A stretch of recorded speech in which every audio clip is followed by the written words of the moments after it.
Halo teman-teman, Assalamualaikum warahmatullahi wabarakatuh. Perkenalkan, nama aku Rani Nita Putri Firmansyah.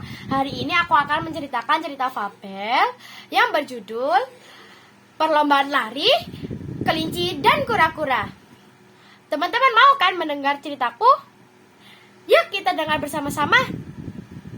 Di sebuah hutan yang lebat, semua hewan hidup bahagia di dalam hutan tersebut. Namun ada satu hewan nih teman-teman, yang ia cukup sombong.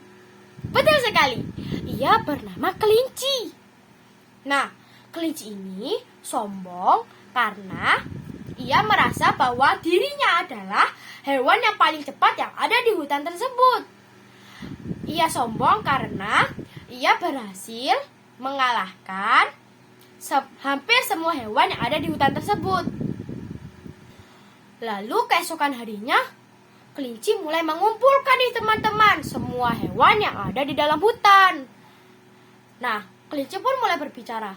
Hei semua hewan yang ada di dalam hutan, lihatlah aku. Aku adalah raja pelari. Aku bisa berlari lebih cepat daripada kalian. Hahaha.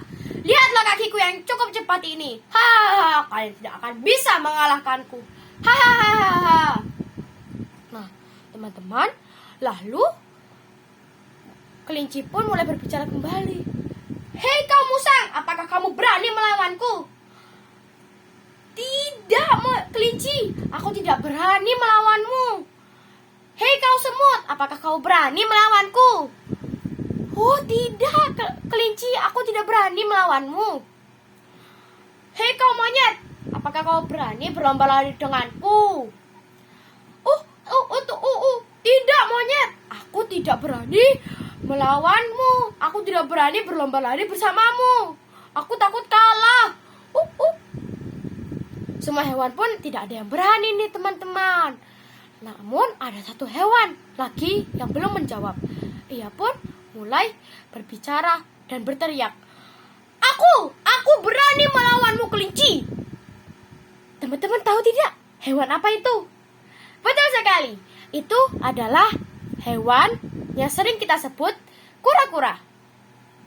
Nah, kura-kura ini ia mencoba menantang si kelinci teman-teman untuk berlomba lari. Nah, kelinci pun langsung kaget teman-teman. Hah? Kamu berani melawanku kura-kura? Hahaha, kamu kan larinya kan lebih lambat daripada aku.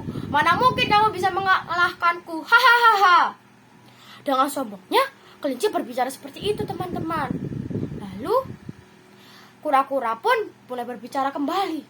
Hei kau kelinci, jangan pernah ya kau sombong. Aku bisa mengalahkanmu. Lalu kelinci pun menjawab, oke, besok pagi kita bertemu kembali di sini. Besok pagi kita akan mengadakan lomba lari. Siapa yang paling cepat bisa sampai di pinggiran sungai itu, dia yang akan menang. Dan dia akan diakui sebagai pelari tercepat di hutan. Lalu keesokan harinya, si kura-kura dan kelinci pun mulai bersiap. Semua hewan sudah datang di teman-teman untuk menyaksikan perlombaan lari kelinci dan kura-kura. Monyet pun sudah bersiap dengan bendera hijaunya. Ia pun mulai berhitung mundur. Hei teman-teman, kura-kura dan kelinci, kalian siap tidak? Siap. Mereka berdua pun menjawab siap. Lalu monyet pun mulai menghitung mundur. 3, 2, 1, mulai. Kelinci yang larinya sangat cepat itu mulai berlari cukup cepat meninggalkan kura-kura. Kura-kura pun mulai berlari sekuat tenaga untuk menyusul si kelinci agar kura-kura bisa menang. Lalu beberapa meter kemudian, kelinci ini berhenti teman-teman. Ia pun menengok ke belakang. Tidak ada orang. Kura-kura pun pasti tertinggal di belakang. Hahaha, dasar lambat. Lalu kelinci pun mulai mengantuk teman-teman.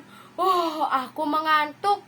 Sebaiknya aku tidur di bawah pohon yang sangat lebat itu. Angin yang berhembus sepoi-sepoi membuat ia semakin mengantuk dan tertidur lelap. Lalu tak lama kemudian, kura-kura pun datang melewati kelinci yang sedang tidur. Ia pun berbicara, kelinci sedang tidur nih. Sebaiknya aku lari lebih cepat agar bisa menang melawan si kelinci. Kura-kura pun mulai berlari lebih cepat, namun ia mengendap-endap atau berdiam teman-teman, tidak menimbulkan suara agar si kelinci tidak bangun. Nah, lalu saat mendekati garis finish, kura-kura saat mendekati garis finish, para hewan bersorak, "Semangat kura-kura!" Saking kerasnya teman-teman, sampai membangunkan si kelinci. Kelinci pun bangun teman-teman. Dia pun mulai merasa, sepertinya kura-kura sudah melewatiku dan hampir melewati garis finish. Sebaiknya aku lebih cepat berlari, cepat-cepat berlari. Si kelinci pun mulai berlari lebih cepat. Nah, lalu teman-teman, kelinci pun mulai berlari dan berdiam saat ingin mendekati garis finish. Kelinci pun berdiam. Ia melihat kura-kura sudah melewati garis finish. Itu tandanya kura-kura adalah pemenangnya. Kelinci pun mulai merasa malu dan merasa heran kenapa ia bisa kalah dengan seekor kura-kura yang dikenal cukup lambat. Ia pun mulai mendekati si kura-kura dengan perasaan ragu dan takut dan juga malu karena ia telah menyombongkan dirinya. Ia pun mulai berbicara, "Maafkan aku kura-kura, aku telah sombong kepadamu. Dan maafkan aku juga ya teman-teman semuanya yang ada di dalam hutan. Aku minta maaf karena aku sudah mengganggu kalian dan menyombongkan diriku." Lalu semua hewan pun memaafkannya. Lalu kura-kura pun bilang, "Baiklah kelinci, aku memaafkanmu. Namun aku berpesan untuk jangan pernah sombong kembali." Lalu si kelinci pun mengatakan oke. Mereka pun hidup berbahagia di dalam hutan tersebut. Segitu deh teman-teman cerita perlombaan lari kelinci dan kura-kura. Kalian tahu tidak teman-teman hikmah yang kita dapat dari cerita tersebut? Ya, betul sekali. Hikmah yang kita dapat adalah kita tidak boleh sombong dengan apa yang kita punya. Kalau kita bisa berlari lebih cepat, sebaiknya kita jangan sombong kepada orang atau hewan yang tidak bisa berlari lebih cepat daripada kita. Oke, segitu dulu teman-teman cerita fabelku. Sampai jumpa di videoku yang lainnya ya. Jangan lupa like, comment, share, and subscribe ya, agar kalian tidak ketinggalan video baru aku. Dadah. Assalamualaikum warahmatullahi wabarakatuh. Dadah.